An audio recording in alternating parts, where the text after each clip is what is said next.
안녕하세요. 6시 내다육입니다. 아우, 날씨가, 네, 이제 뭐 아침, 저녁으로는 뭐 너무 쌀쌀하지만 또 한낮에 풀리는 날은 또, 네, 따뜻하기도 하고요. 그래도 여전히 늘 일기예보를 봅니다, 여러분. 아유, 날씨가 언제 영하로 또 내려가나 또 밤에는 긴장하게 되고요.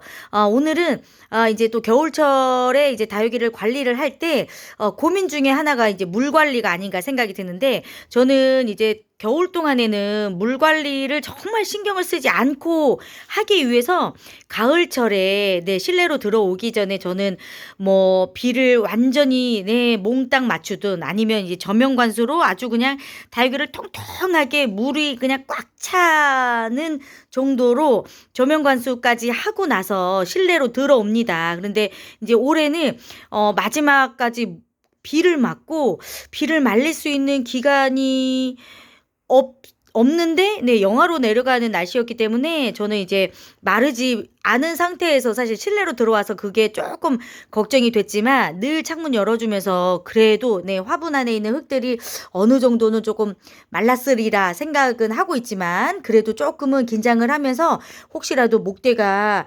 물러지는 곳은 없는지 네 이렇게 보면서 관찰을 하고 있습니다.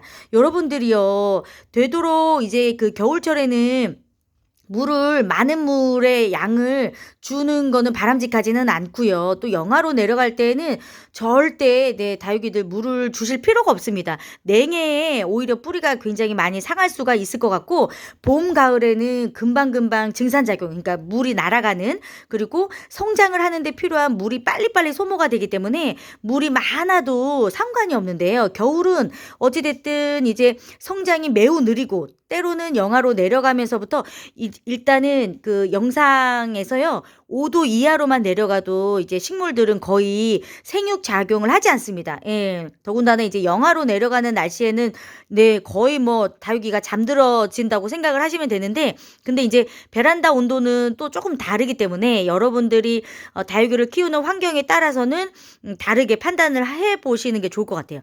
대신에 여러분 이런 설탕공주거든요. 요런 아이들은 쪼끔씩이라도 물을 반드시 챙겨 주셔야 돼요. 일주일에 한 번이랄지 열흘에 한 번 정도 이렇게 영하로 내려가지 않는 영상 기온에 이제 해가 뜨고 나서 오전에 이제 물을 주시면 어느 정도 쪼끔 물을 흡수하고 영하로 이제 기온이 떨어지기 전까지 시간이 좀 있잖아요. 여러분들 이런 설탕공주 같이 오글오글 귀엽게 키울 수 있는 아이들이 의외로 정말 키우기가 어려운 게 지금 줄기가 안 보이잖아요. 이제 수관이라고 합니다, 여러분. 뿌리에서 물을 흡수해 가지고 줄기를 통해서 잎장에 물을 배달을 하잖아요. 근데 이제 줄기가 엄청 가늘은 아이들이에요. 근데 얼굴은 멀쩡하잖아요. 요 아이들이 물은 부족하고 막 줄기가 완전히 말라질 정도로 그렇게 물이 부족해도 얼굴이 말랑거리는 모습을 거의 보기가 어려워요. 왜냐면 그 얼굴도 굉장히 작지만 쭈글거려짐이 잘 구분이 안 돼요. 그래서 물 줄 때마다 '아유 얘는 뭐 잘 살고 있네.'라고 생각을 해서 물 주기를 뭐 몇 번만 여러분 건너뛰잖아요. 줄기 다 말라 있습니다. 완전히 지푸라기가 되어 있어서 눈치채지도 못해요. 그러다가 그냥 완전히 죽는 거예요. 이게 겨울에도 물을 줘야 되는 다육이들은 이렇게 수관이 얇은 아이들 있잖아요. 요런 아이들은 꼭 반드시 물을 챙겨 주셔야 되겠고 또 이제 라디칸스도 마찬가지입니다. 라디칸스도 대표적으로 또 줄기가 굉장히 얇은 다육이 중에 하나이잖아요. 이런 아이들을 또 정기적으로 물을 안 챙겨주잖아요. 줄기 완전 다 말라요. 그래서 라디칸스가 이제 국민 다육이기는 한데 정말 오랫동안 화려하게 키우기가 참 어려운 다육이 중에 또 하나입니다. 요렇게 잎은 멀쩡해 보이잖아요. 근데 요런 다육이들도 물주기 몇 번 건너뛰면 바로 그냥 예, 줄기가 지푸라기처럼 말라버리고 수관이 그냥 회복이 안 되기 때문에 굉장히 위험할 수가 있어요. 그래서 여러분들이 다육이 키우실 때 뭐 에케베리아 종이랄지 목대가 두꺼운 아이들은 물을 오랫동안 먹지 않아도 충분히 사실 견딜 수 있는 그게 되는데 이제 수관이 얇고 줄기가 아주 얇은 다육이들은요. 여러분들이 자칫 겨울에 물을 조금 좀 잘못 주시면 요 아이들은 금방 고사가 되기 때문에 조심해 주셔야 됩니다. 그 다육이 물주기를 하실 때에는 여기 얼굴을 보고 물주기 하시는 게 아니에요.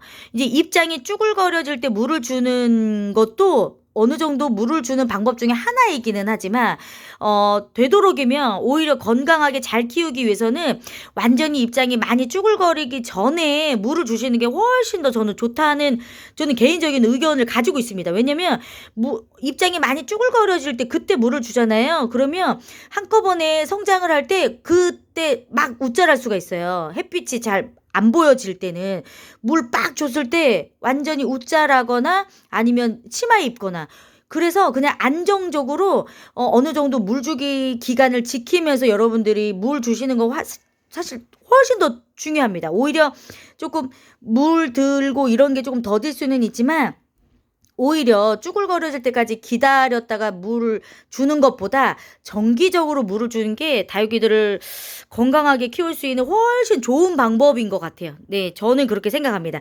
그리고 요거 선스타 있잖아요. 선스타, 브레비폴리아, 그리고 이제 뭐 언성, 희성 이런 아이들, 이런 탑돌이 크라슐라 아이들은요, 기본적으로 물을 좋아하는 다육이에요. 여러분들이 겨울 동안에 이거 얘네들도 잎이요, 여러분 잘 안 말라요. 그래서 이 아이들도 물 잘 안 주잖아요. 그러면은 겨울 지나고 나서 봄에 입장이 이거 엄청 말라서 뚝뚝뚝뚝 떨어집니다. 기본적으로 물을 좋아하는 다육이기 때문에 그렇게 수간이 얇은 아이들 물 주게 하실 때 이런 크라슐라, 브레비폴리아, 언성, 선스타, 희성 이런 아이들은 기본적으로 물 같이 좀 챙겨주세요. 안 그러면 봄에 엄청 후회합니다. 안 그래도 이렇게 목질화가 너무 빨리 돼가지고 줄기가 너무 보기 싫게 만들어지는 아이들 중에 하나인데 꼭 겨울철에 오랫동안 물 주는 이제 단수 너무 오랫동안 길게 하지 마시고 제가 말씀을 드린 요런 특징을 가지고 있는 다육이들이라면 조금 더 물을 잘 챙겨주시는 것도 너무 좋을 것 같아요. 지금 밖에서 비 맞고 들어와가지고 너무 예뻐졌어요. 지금 물이 많이 빠지기는 했는데 너무 예뻐. 저 브레이비폴리아 정말 좋아하거든요. 제가 또 선스타도 엄청 좋아하잖아요. 정말 이 키우다가 죽으면 또 사고 키우다가 또 망가지면 또 사고 제가 정말 끊임없이 키우는 것 중에 하나가 선스타 그리고 이 브레비폴리아인 것 같아요. 저는 브레비폴리아 정말 다육이 처음 제가 입성할 때 요 브레비폴리아가 예쁘게 물드는 모습 보고 저는 이것 때문에 입덕돼 가지고 다육이를 키우기 시작한 거거든요. 브레비폴리아 때문에. 그래서 저는 거의 쉴 틈 없이 브레비폴리아는 늘 키웠던 것 같습니다. 예, 여러분도 다육이 키우면서 한 번도 이렇게 기간에 빠짐없이 키웠던 다육이들이 있으실 것 같아요. 어떤 다육이를 또 얼마나 사랑하시는지 궁금합니다. 댓글로도 많이 남겨주시면 좋을 것 같아요. 네, 오늘도 도움이 되셨으면 좋을 것 같고요. 좋아요, 구독, 또 응원 댓글도 많이 많이 남겨주세요. 또 어디 지역에서 어떤 분들이 또 제 영상을 보고 있는지 저도 많이 궁금합니다. 강원도에서 보시는 분들도 계시더라고요. 네, 멀리 부산도 많으시고. 다시 한번 감사합니다. 오늘은 여기서 인사드릴게요. 건강하세요.